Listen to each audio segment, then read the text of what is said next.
मानस शांत हों, जिनके गुणों के गान में वे वर्धमान महान जिन विचरे।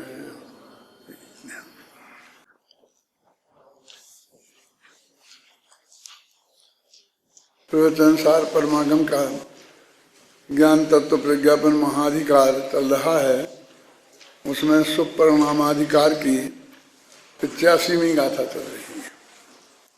85वीं गाथा कि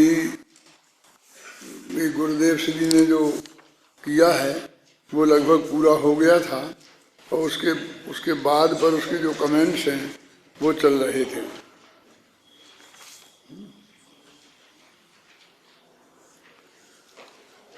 देखो, इसके बाद यहाँ इसी बात की पुष्टि के लिए आचार्य अमृतचंद्र के 2 कलश दिए हैं।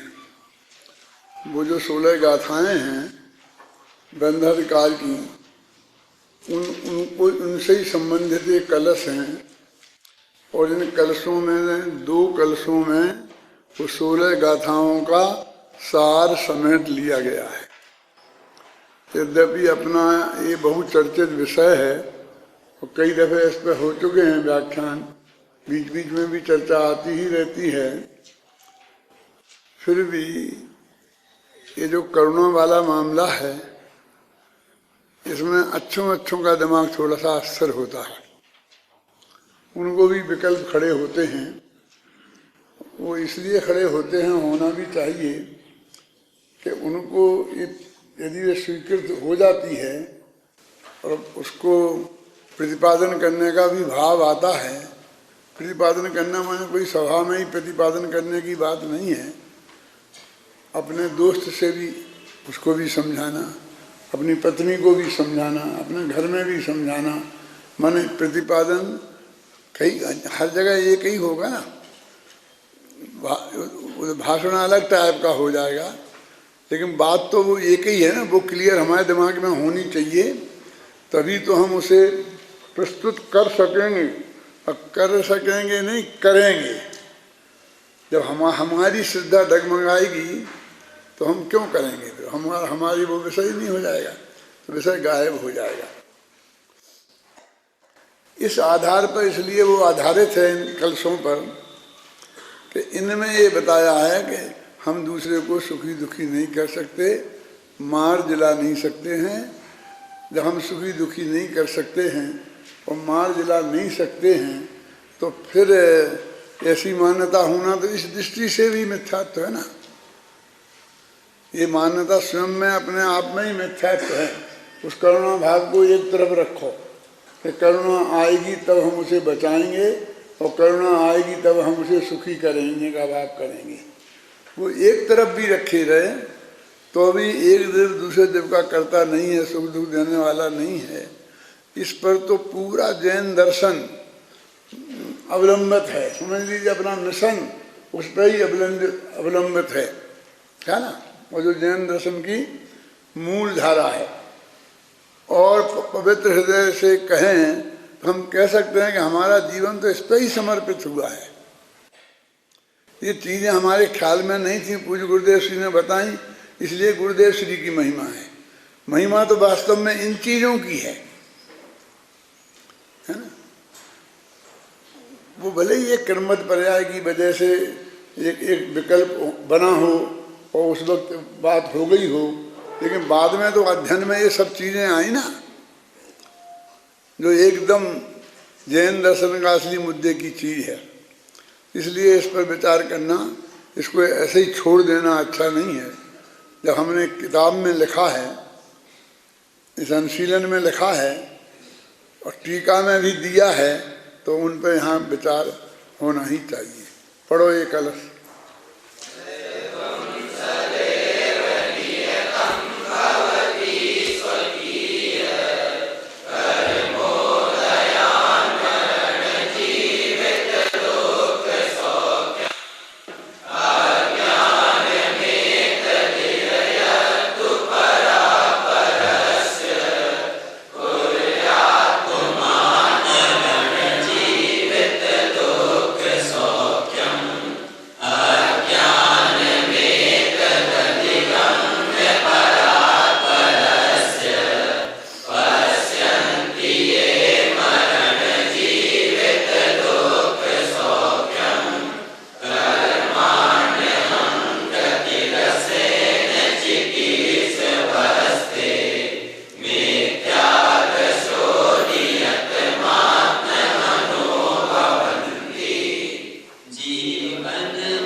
ये जो छंद हैं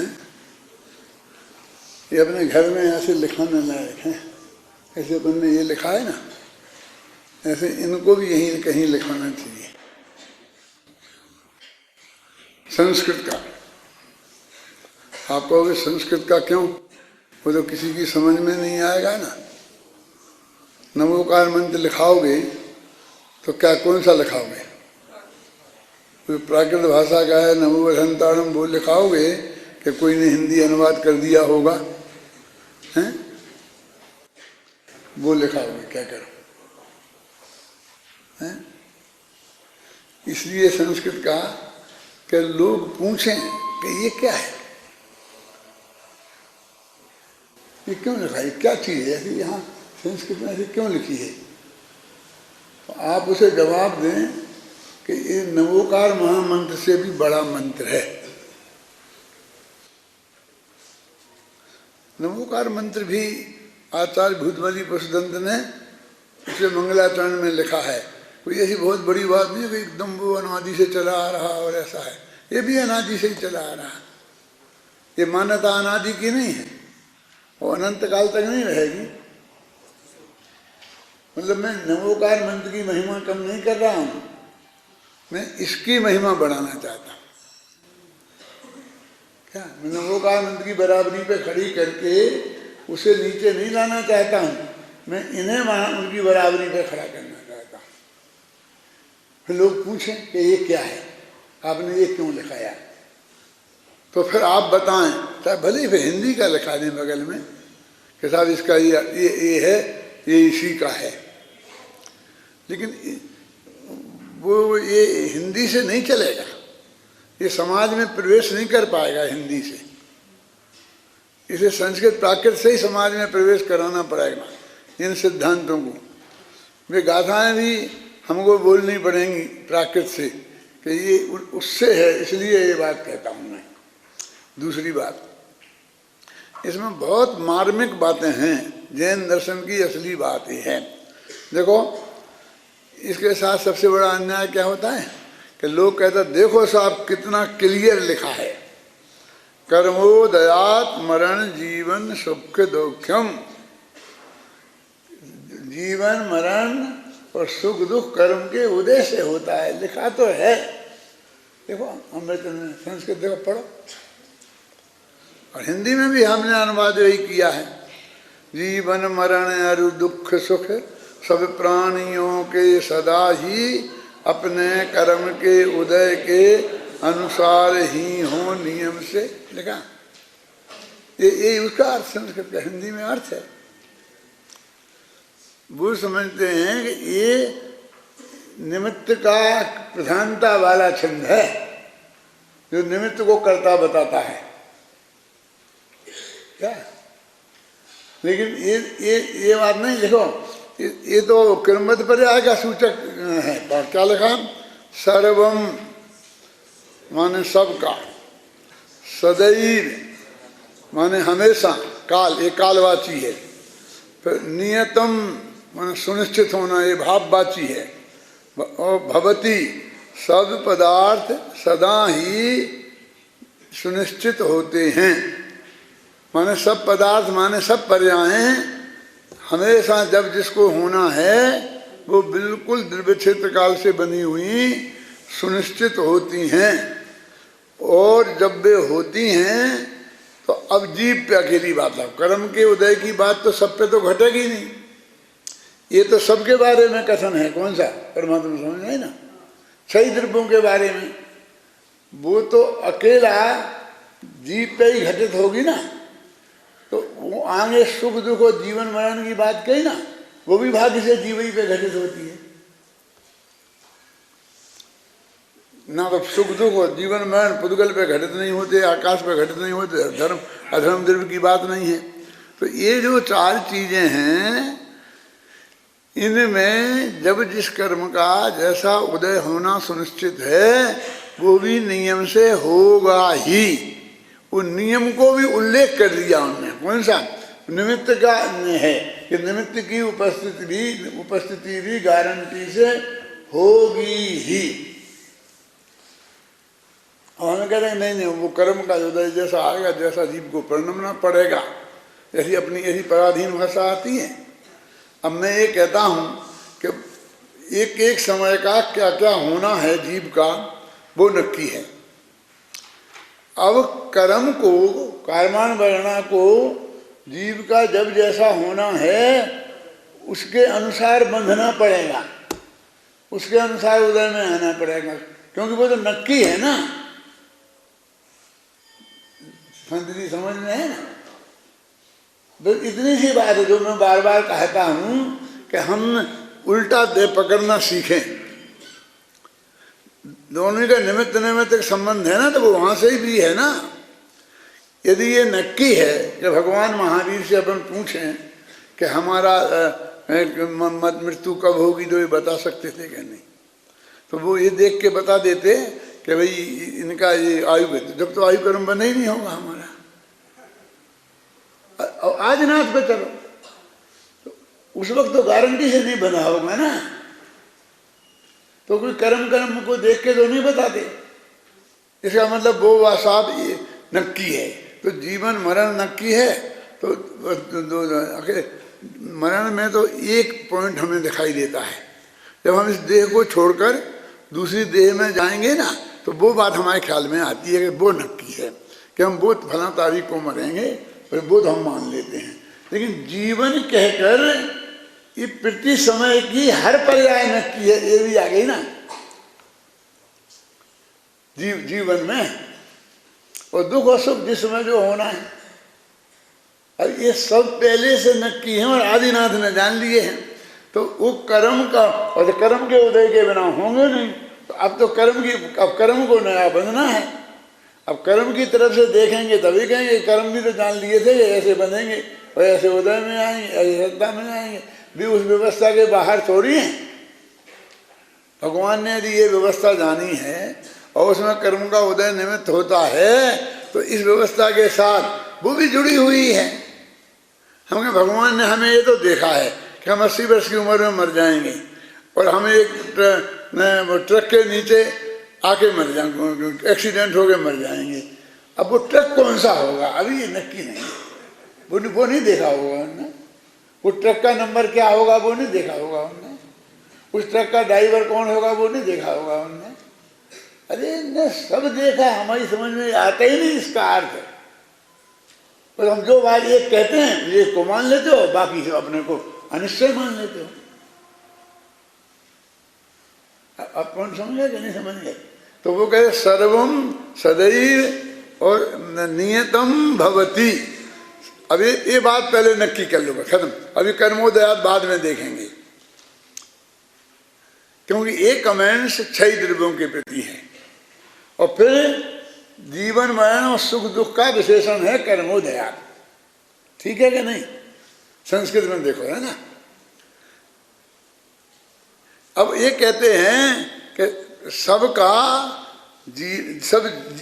संसारी जीवों का ऐसा लगाना पड़ेगा, क्योंकि सिद्ध जीवों के जैसे सुख दुख जीवन मरण नहीं है।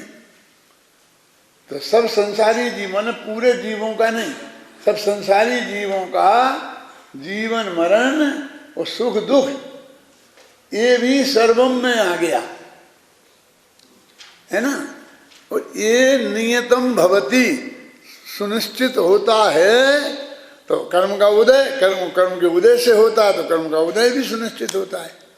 वो क्या समझते हैं कि सबका वो सुनिश्चित होता, नियतम भवति पे तो जोर देता नहीं है, क्रिया है। और कर्मोदयात मरण जीवन सब जोखिम का अर्थ करता है, लेकिन उसमें तो क्रिया है ही नहीं। अकेला इतना ही क्या रह गए ना, जीवन मरण सुख दुख कर्म के उदय से, बस खत्म। क्रिया कहाँ है? क्रिया तो भवती है ना। आप समझते हो ना, सब संस्कृत व्याकरण समझते हो। 90% आप ही लोग हो, इसलिए मैं उस दृष्टि से पढ़ रहा हूँ, है ना। भवती, भवती क्रिया है, तो क्या भवती?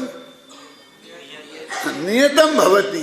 ये नियतम भवती वाला वाक्य है। ये पंक्ति कर्म के उदय से होता है, अभी तरह से लगा दिया। वो तो नियतम के साथ है। अर्थ समझ में? देखो इसका अनुवाद जब किया था तब ये बात मुझे ध्यान में थी।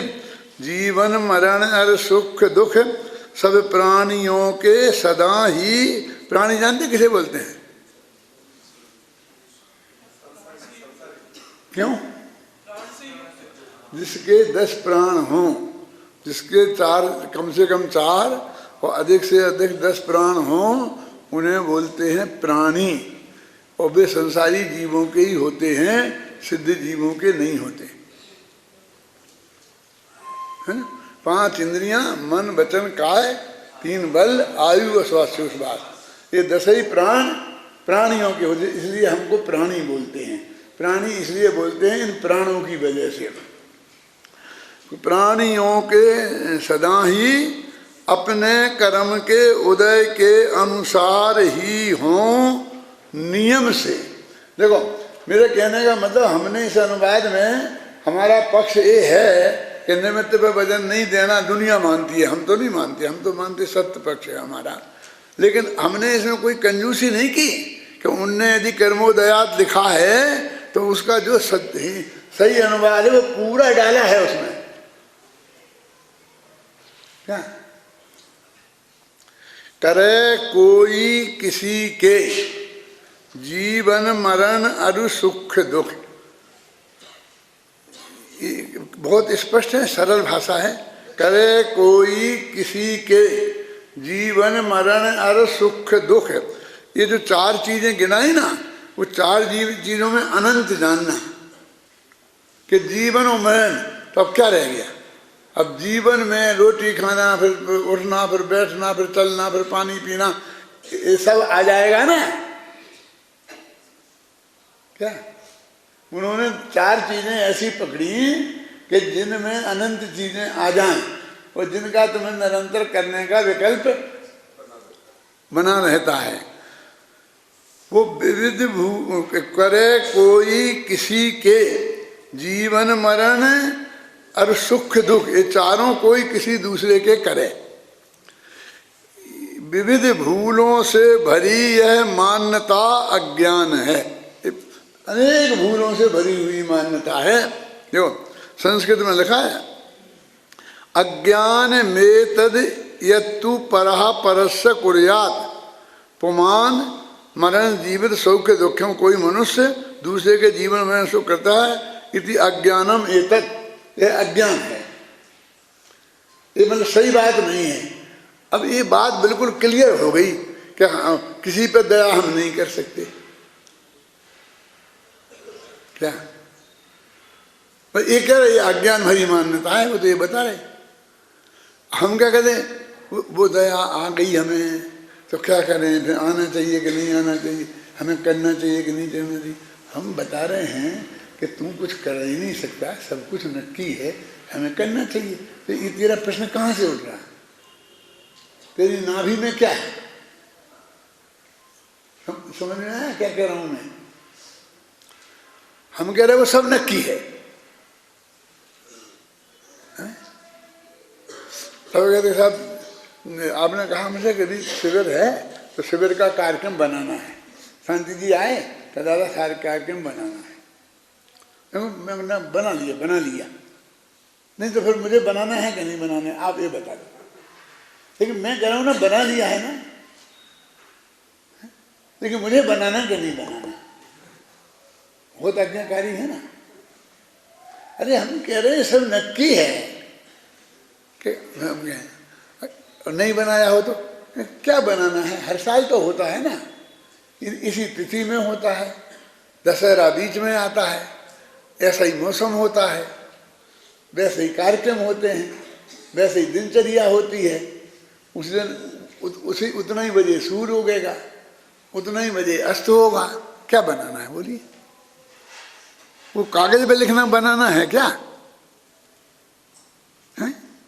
कागज पे लिखना बनाना हो तो जो टाइप करता है फिर वो हो गया बनाने वाला, हम थोड़ी बनाने वाले हुए। अरे ना हम है ना वो है, वो तो बनाया है। आप अपन कहते ना, उसे बोलते बना कर लेंगे मतलब क्या?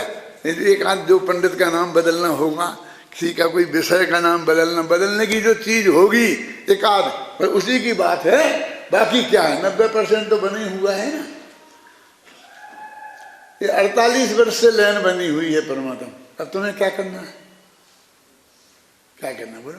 कुछ नहीं, सब बना हुआ है, पर एक दफे रिपीट करना है, चलानी है गाड़ी बस।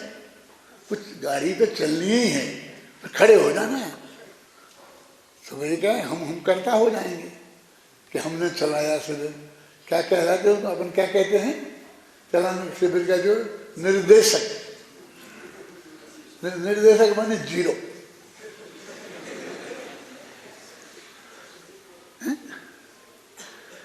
क्या करना है बस, खत्म। जो काम चल रहा है उस चलते काम में खड़े हो जाना है। देखो, अपने कर्म के जो होगा एक, विविध भूलों से भरी है मान्यता अज्ञान है। कितना स्पष्ट है, ये बिल्कुल अर्थ करने की जरूरत नहीं है। वैसे ही शांति से बोलते जाओ ना, ख्याल में ना, तो ही सारा अर्थ समझ में आता है। तो ये अपनी दैनिक प्रार्थनाओं की चीज़ों में रखने लायक चीज़ें नहीं हैं। ऐसी अपन चुन के नहीं बना सकते हैं।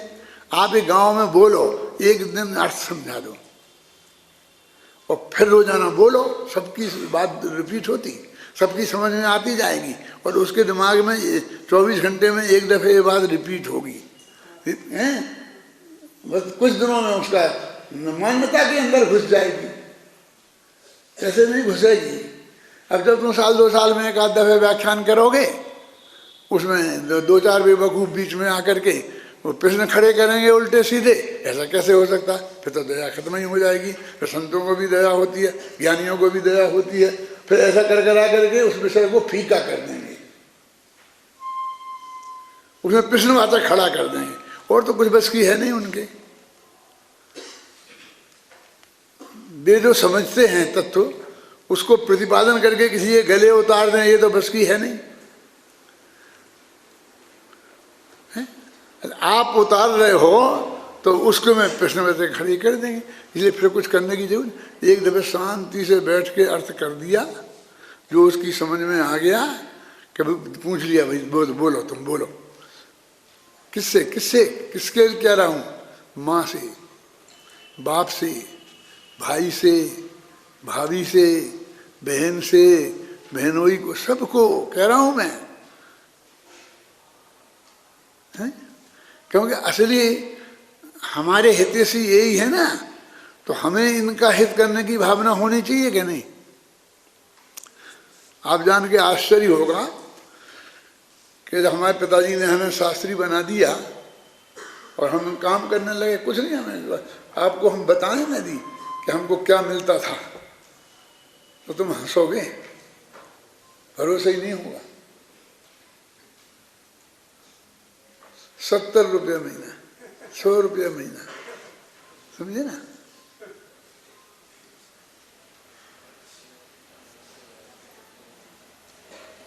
उस स्थितियों में हमने अपने माँ बाप से कहा कि आप गांव छोड़ दोगे, अब कोई काम नहीं करोगे।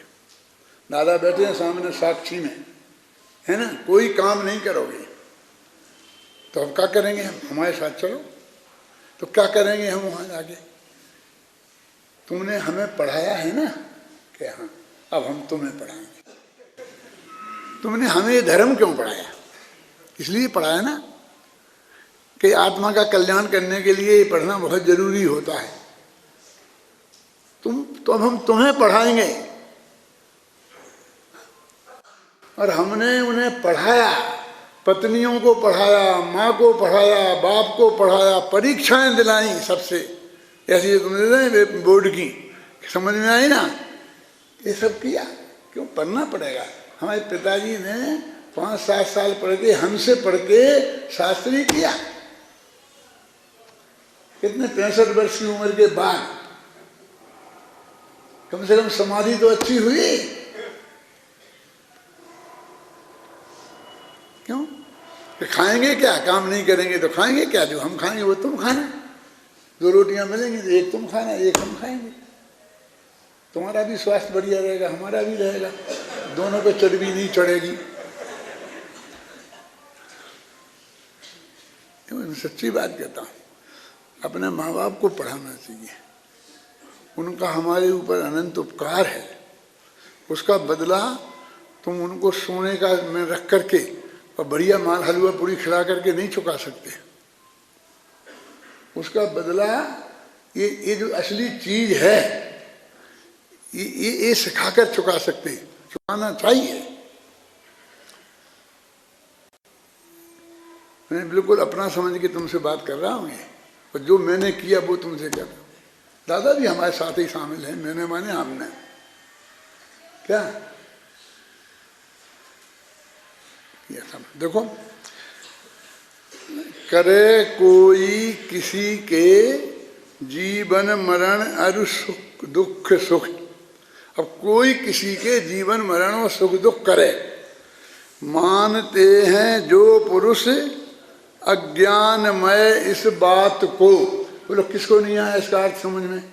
नहीं आया हो तो हाथ उठाए। जो बिना पढ़ा लिखा है उसकी भी समझ में आया होगा। करत, अब देखो ये लेने, कर्तृत्व रस के से लबालब हैं अहंकारी वे पुरुष।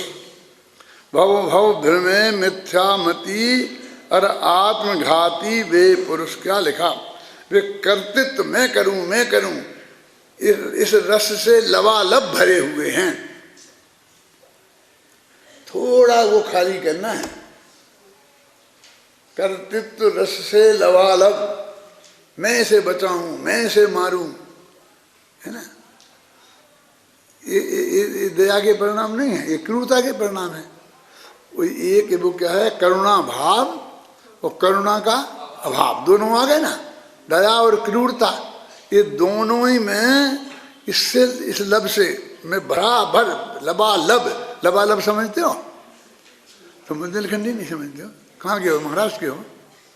ये जब कोई चीज भरी होती है ना, ऊपर से एक भी बूंद नहीं डाल सके, ना फिर इतनी खाली नहीं हो, लबालब।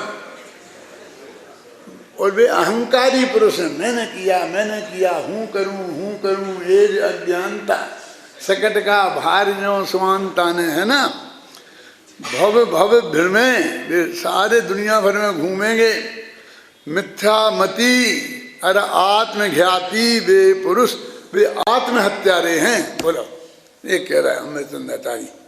देखो कि तुम कह रहे हो तुम्हें जेल में डालेंगे, नहीं आचार्य देखो ऊपर, मिथ्या दिशो नियत आत्महनो भवंती।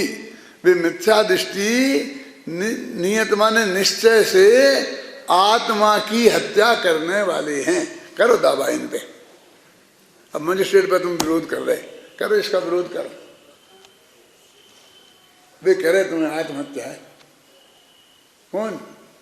कौन लोग? अब कहूंगा तो विरोध खड़ा हो जाएगा। ये करुणा वाले करुणा के प्रति जिनके हृदय में कोमल परिणाम है, वो कर ही नहीं सकते उस काम को करने के लिए कि धर्म कह रहे। कैसी असंभव बात है, बोलो। या तो ये बात गलत है। मैंने कहा नहीं, रोजाना लगाकर पढ़ने लायक चीजें हैं जी। एक जे कलश है, एक बे कलश रोजीना तुम बोलते हो ना, अंत में आता है कौन सी? जब पर न मन की शक्ति तब।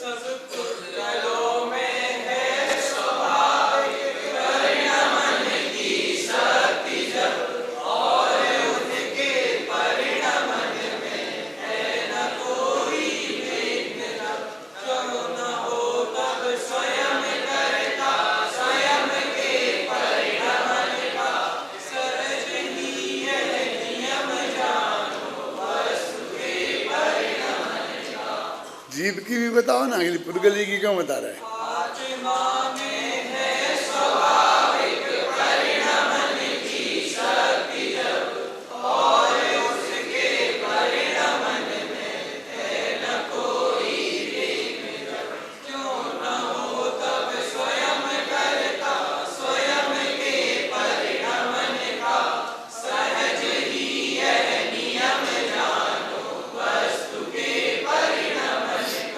सुबह से पढ़ते हो ना यहाँ, कब टेप शुरू होता है ना, प्रवचन शुरू होता है टीवी पे, उसके 1-2 मिनट पहले ही आते हैं ये छंद। मेरा 1 तोला खून बढ़ जाता है सुनता हूँ तो, इतना आनंद मिल जाता है। ये जो कलश है ना, कलश और कलशों का जो पद्यानुवाद है वो मुझे बहुत ही पसंद है। यदि 24 घंटा तुम सुनाओ ना तो मैं 24 घंटा सुनता रह सकता हूँ। क्या ये मेरे बनाए कलश वही नहीं, मेरा जन्म से ही ये है। बनारसी दास जी का नाटक समय सार के थे ना, तो तब मैं आज से करीब 55 साल पहले, 55 समझ गए ना, मतलब 48 साल तो मुझे इधर ही हो गए। उसके 5-7 साल पहले मैं अशोकनगर में था, तो भोपाल में एक शिविर हुआ था, तो उसमें खेमचंद भाई प्रमुख वक्ता थे। उस वक्त मैंने 6 डाला की क्लास लिए थी, और ये पवन जी है ना अलीगढ़ वाले, ये मेरी क्लास में बैठे थे।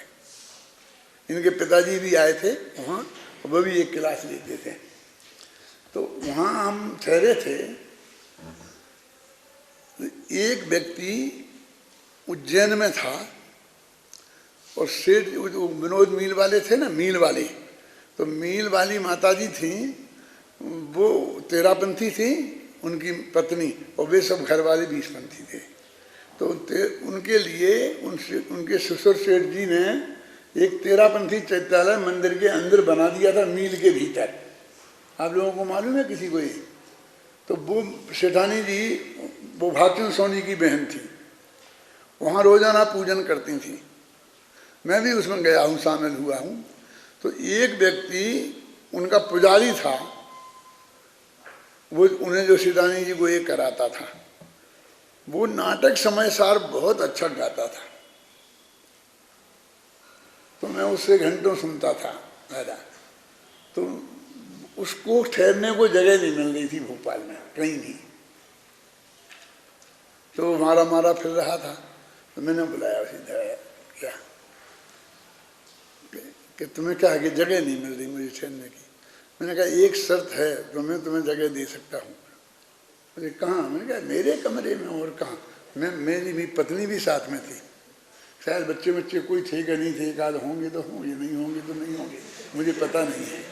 लेकिन मैंने उसे अपने कमरे में ठहराया। एक ही शर्त है कि जब समय मिलेगा दोपहरी में, सुबह शाम घंटा 2-3 घंटे मुझे नाटक समय सार सुनाएगा। और मैं वो उसे पढ़वाता था और मैं सुनता था। कितना रस था मुझे आज भी वो ख्याल में है। माने ये नहीं कि मैंने कलश बना दिए तो मुझे मेरे बनाए कलश अच्छे लगते हैं, ऐसा नहीं है। उन कलशों में वो माल है।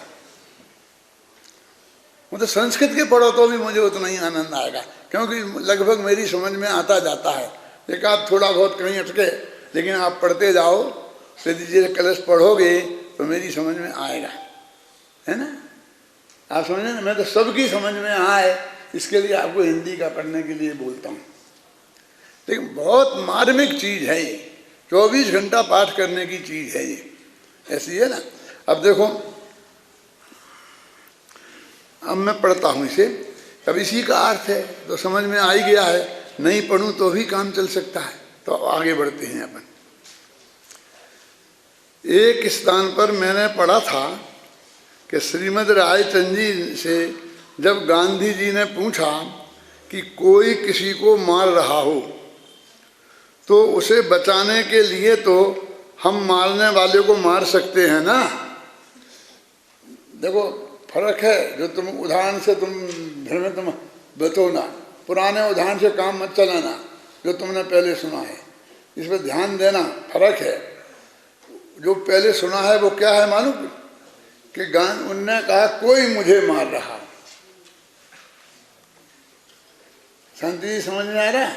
इसमें ये नहीं है कोई किसी को मार रहा हो, समझ गए ना? इससे फर्क पड़ेगा, इसलिए कह रहा हूं मैं। हाँ, जो तो हमने सुना है ये वही है, वही नहीं है, उसी जैसा है ना। देखो क्या लिखा, श्रीमद् रायचंद जी से गांधी जी ने पूछा कि कोई किसी को मार रहा हो तो उसे बचाने के लिए हम मारने वाले को मार सकते हैं ना। उसे बचाने के लिए, हम खुद को बचाने के लिए नहीं। क्यों ये हम ऐसा उदाहरण कैसा आपने बदल दिया है, हमने बदल दिया। क्यों बदल दिया? क्योंकि हमें दया को समझाना है, यानी करुणा का प्रकरण चल रहा है। खुद को बचाने के लिए करुणा की बात नहीं है उसमें। हम इसे बचाने के लिए इसे मारेंगे तो करुणा होगी हमें इस पे, इसलिए ये बदला है। समझ गया? वो सुअर ने शेर से लड़ा था, तो शेर महाराज को खा रहा था, तो सुअर आया तो महाराज को बचाने आया ना, तो उसे महाराज पर दया आई थी ना। क्यों? क्या आई? नहीं, वो भक्ति आई होगी। तो भक्ति नाम की दया आई थी। माने किसी को भक्ति से दया आती है, किसी को वैसे, मतलब वो आदमी पात्र कितना बड़ा अच्छा है, जिसे बचाया जा रहा है उस पर निर्भर करता है कि उसे भक्ति नाम देना है कि और कुछ नाम देना है। जैसे अपन कहते हैं ना, गरीब को भोजन कराना, महाराज को आहार देना, और पंडित जी को, मतलब जैसा सब कहलाता है ना यथा योग्य सम्मान, उसके हिसाब से लगा लेना पड़ा। गाय पर झपटने वाले शेर को मारने में तो कोई पाप नहीं है ना, क्यों? गाय को बचाना है। समझिए, दया की बात चल रही है। इसमें नमक मिर्च भी मेरा हो सकता है, गांधी जी ने गाय वाली बात नहीं भी कही हो,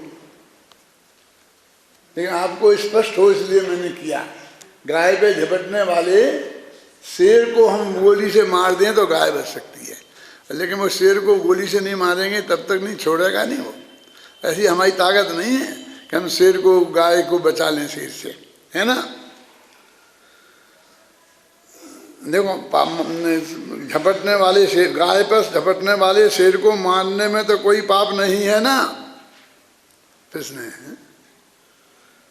आप तो यह बताइए कि हमें ही मारने लगे तब हम उसे क्या करें? अब वो अंतिम मुद्दा भी लगा दिया कि अब ना सही करना, अपनी जान तो बचाएं। माने किसी ना किसी तरकीब से गांधी जी जो अहिंसा को मानते थे, उस अहिंसा में उनके चित्त में इसका कोई जवाब नहीं था। लोग उनसे पूछते थे, आंदोलन में तुम कह रहे अहिंसा का लागू करो, कैसे लागू करें? ये सामने हमें मारें और हमें इनको जवाब नहीं दें। गांधी जी को तो ऐसे ही चाहिए थे, वो जानते थे वे गोली मारेंगे तुम्हें तो जवाब नहीं देना। क्यों? काहे के लिए? कि मरने में धर्म था नहीं। वो जानते थे कि यदि गोली को हमने एक पत्थर से जवाब दिया ना तो वो कोई मरेगा नहीं उनमें से। हो सकता किसी को चोट भी नहीं लगे, लेकिन एक गोली चली, अब 1000 गोलियां चलेंगी, कोई एक आदमी जिंदा नहीं जाएगा। बस उन्हें एक ही गोली चलने देना है। आप समझे ना? एक ही आदमी की जान देकर और फिर उन्हें अपना आंदोलन चलाना है। समझ गए आप? वो बहुत बड़ी पॉलिटिक्स थी, क्योंकि ऐसी शक्ति तो थी नहीं हम में कि उनका तो दुनिया में सूरज नहीं डूबता था, ऐसा राज था। इतनी शक्ति उनके पास थी और हमारे पास तो कुछ नहीं थे। आंदोलन करने वाले ऐसे साधारण आदमी थे।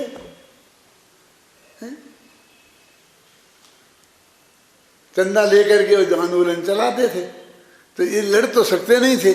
अब उनको ये पत्थर फेंक के उत्तेजना करके और बस एक गोली की बजाय 1000 गोलियां चलवाने के लिए आमंत्रण देना था, क्योंकि फिर सारी दुनिया के अखबार उनका सपोर्ट करेंगे, अपना नहीं। वो दुनिया के अखबार जो हमारा सपोर्ट करेंगे कि उन्हें गोली मार दी तो उन्हें कुछ नहीं किया, दूसरा आदमी ने छाती कर दी, तो लेने के देने पड़ जाएंगे उन्हें। और वो समाचार गया कि हमने पत्थर फेंके यहाँ से और उनने गोलियां चलाई, तो वो कहेंगे क्या करें? ऐसी हिंसक भीड़ हो तो क्या करें? मारना ही पड़ेगा ना। सारा विश्व ये कहता, आप समझे ना? आप नहीं समझते हो कि क्या है उसका अर्थ। मैं कोई गांधी जी पॉलिटिशियन थे, पॉलिटिशियन तो थे ही, वे ही कहते थे। लेकिन वो पॉलिटिक्स में भी बहुत बुद्धिमानी पूर्ण प्रयोग था। आप समझे ना?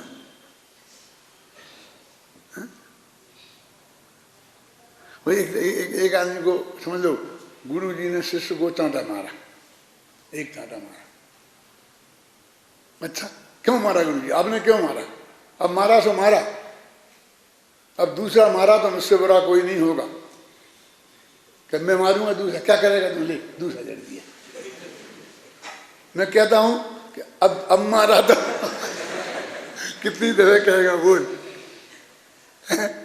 जितनी दफे चैलेंज देगा उतने चांटे खाएगा। अच्छा है कि बिना चैलेंज के यही चला जा। समझ लो ना, होता ना ऐसा। मतलब जो आदमी वो ताकतवर गुंडा होता है, एक आदमी, दूसरा गरीब होता है, ऐसा होता है। वो ऐसी करके अब मार के देख, अब मार के देख, वो मारता रहता है। काय को बोलता है, चैलेंज देता है उसे। ये अच्छी बात नहीं है ना। देखो अपन कहाँ पढ़ रहे थे? गांधी जी गाय पर मार था। श्रीमद जी एकदम गंभीर हो गई। विशेष आग्रह करने पर उन्होंने उसी गंभीरता के साथ कहा कि आपको ऐसा काम करने को मैं कैसे कह सकता हूँ कि जिसके फल में आपको नरक निगोद जाना पड़े और भव में भटकना पड़े। क्या कह रहे? आपकी समझ में आई कि तुम बदले में उसे मारोगे तो तुम ये मत समझना कि तुमने बदले में मारा तो पाप नहीं लगेगा। कोई हमारे हाथ में है कि पाप नहीं लगना? वो तो संकलेश परिणाम होंगे, और संकलेश परिणाम से तो पाप लगते ही है। समझ लेना, बहुत धोखे में मत रहना। संकलेश क्या है? संग हटा दो तो क्लेश, तो वो तो तत्काल ही दुख रूप है। जब भी परिणाम भय जिसे तुम दया के बोल रहे और एकदम संकलेश हो गया उसमें और तुम लड़ने को तैयार हो गए, तो क्लेश, संकलेश माने विशेष प्रकार का क्लेश, तो संकलेश है। क्या देखो, मैं ऐसा माफ नहीं होगा, चाहे वो तुम्हें मार रहा हो, चाहे वो गाय को। मैं घबराना नहीं, पूरी बात सुनना। आप यार कहेंगे फिर तो इसका मतलब हम गाय की भी रक्षा नहीं करें, गाय हमारी होता है, फिर तो तुम ये कहोगे तुम्हारे माँ बाप को मारे तो उसकी भी रक्षा मत करना। यानी इसे तो किसी न किसी तरीके हमसे गोली मारने की उसे परमिशन चाहिए। हमारे मुंह में हिंसा डालनी है। क्या यानी ये परिस्थितियां झूठी खड़ी करता है। वो हमारे बाप पे गोली चला दे, हमारे माँ पे गोली चला दे। मैंने कहीं तो तुम पसीजो, हमारे धर्मायतन को तोड़े, हमारी मूर्तियां तोड़ने आ जाए तो क्या करें? हम जान की बाजी नहीं लगाना बेटा, जान। तुम्हें कहाँ से लाएंगे हम? मूर्ति तो बाजार से दूसरी ले आएंगे और एक पंच कल्याण और करेंगे, ठाठ से अच्छी धर्म प्रभाव ना हो। लोग कहते पागल है, ऐसा आदमी है, ये समाज में से निकालो। ऐसे के भरोसे समाज की रक्षा कैसे होगी? ऐसे से ही होगी रक्षा। क्यों? बोलो क्या उचित है? वो कहते तुम माफ नहीं होगे। क्रूरता, हिंसा, हिंसा के बदले भी हिंसा, ये नहीं चलेगी। आखिरकार अहिंसा से हिंसा को रोकना पड़ेगा, और रुके तो रुके, और नहीं रुके तो नहीं रुके। हम हिंसक नहीं बनेंगे। देखो कैसे, नरक निगोद में जाने से नहीं बच सकते हो। कैसा? वो मार ही देगा फिर हमें। तो मार देगा तो क्या? तुमने जिंदगी 80 बरस जी लिए आराम से, ठाठ से, बढ़िया आप सड़ी गली जिंदगी है ऐसे निकल रही है, चली जाए, क्या फर्क पड़ता?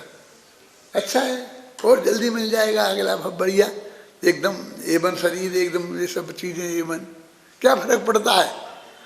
लेकिन ये जिंदगी खोने की बजाय वो नरक निगोद जाने की जिंदगी, अगली जिंदगी का क्यों नहीं सोचते हो? देखो गांधी जी ने कहा स्वयं को दूसरों को बचाने का भाव तो शुभ ही है।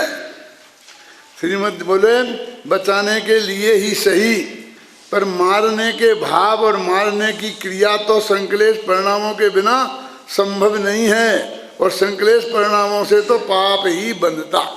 क्यों बोलो? इसे अपन छोड़ देते, आज नहीं करते, कि जब अपन ने कई दफे किया है तो कितनी महत्वपूर्ण बातें छोड़ देते हैं।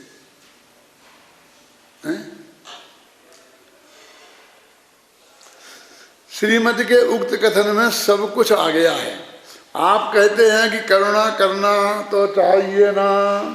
अब क्या होता है परमात्मा, इससे लोग आगे कहते हैं वो जो आपने उदाहरण दिया था ना श्रीमद का, गांधी जी का, वो ऐसा नहीं था। कि कैसा था कि वो उनने गाय की नहीं कही थी, उनने उसकी नहीं कही थी, उन्होंने खुद की कही थी।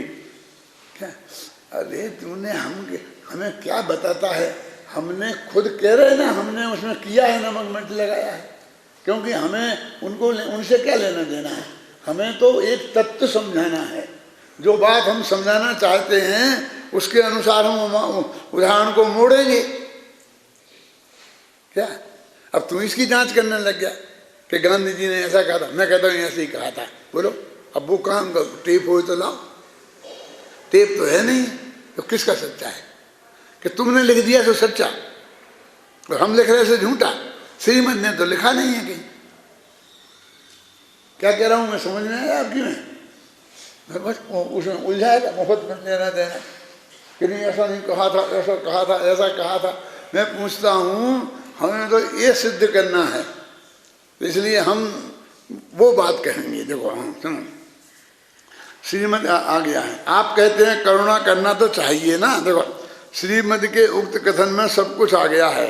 आप कहते हैं करुणा करना तो चाहिए ना, ऐसे लौट लौट के। पर अभी आप यह मान चुके हैं कि करुणा भाव दुख रूप भाव है। दुख रूप भाव करने का अर्थ दुखी होना ही है। मैं आपको दुखी होने के लिए कैसे कह सकता हूँ? समझ में आए ना क्या कह रहे? वो क्या पूछता है, करुणा करें कि नहीं करें, करें कि नहीं करें। हमारे मुँह से कहना चाहता है कि हाँ करुणा करो। तो करुणा क्या चाहिए? करुणा करोगे तो क्या होगा? दुखी होगे ना, कि दूसरे को दुख को देखकर उसे मिटने के भाव पूर्वक जो दुख होता है उसे करुणा कहते हैं। तुम मिट मार तो सकते ही नहीं हो, तो तुम वो भाव करोगे तो मानो तुम दुखी होगे। तो हम तुमको दुखी होने के लिए कहें, हमसे ये कहना चाहते हो कि तुम ये कहोगे हम दुखी हो, हाँ हाँ बेटा दुखी हो, हाँ बेटा दुखी हो।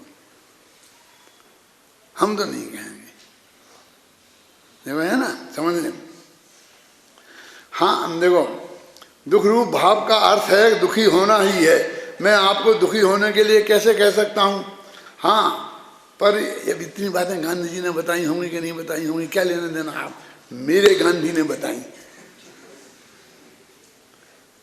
मैं भी तो गांधीवादी हूँ। मत मानो गांधी की, हुकुमचंद की मान लो, लेकिन बात ये सही है, समझ में आया ना?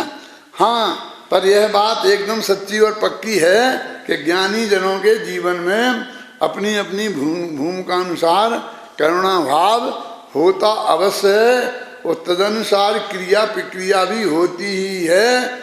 बस इससे अधिक कुछ नहीं, ये वस्तु स्वरूप है। प्रश्न, जब करुणा भाव ज्ञानियों के जीवन में होता ही है तो फिर उसे धर्म मानने में क्या आपत्ति है? कैसे कैसे कैसे होते हैं? प्रश्न आप ऐसा मत करो ना, ये तो मैं ही हूँ ये प्रश्न बनाने वाला, ये तुमने थोड़ी बनाए। लेकिन ऐसे लोग जगत में मिल जाते हैं, तो जो ऐसा होगा वो चिन्ह में रहेगा उसको कि हमारी क्या, हम ये प्रश्न तुम्हारे नहीं है, ये तो हमारे ही है। अरे ऐसे प्रश्न करने वाले भी कहाँ मिलते हैं? देखो कहाँ पढ़ रहे अपन, करुणा भाव ज्ञानियों के जीवन में होता ही है तो फिर उसे धर्म मानने में क्या आपत्ति है? व्यवहार धर्म तो उसे कहते ही हैं, किंतु निश्चय धर्म तो उसे कहते हैं जो मुक्ति का कारण है। ज्ञानियों के जीवन में तो यथायोग अशुभ भाव भी होते हैं, तो क्या उन्हें भी धर्म माने? ज्ञानियों के होते हैं, ज्ञानियों के होते हैं, इसलिए रामचंद्र जी ने किया था, इसलिए रामचंद्र जी ने अपनी पत्नी को जंगल में निकाल दिया था, तुम भी निकाल दो अपनी को। क्यों?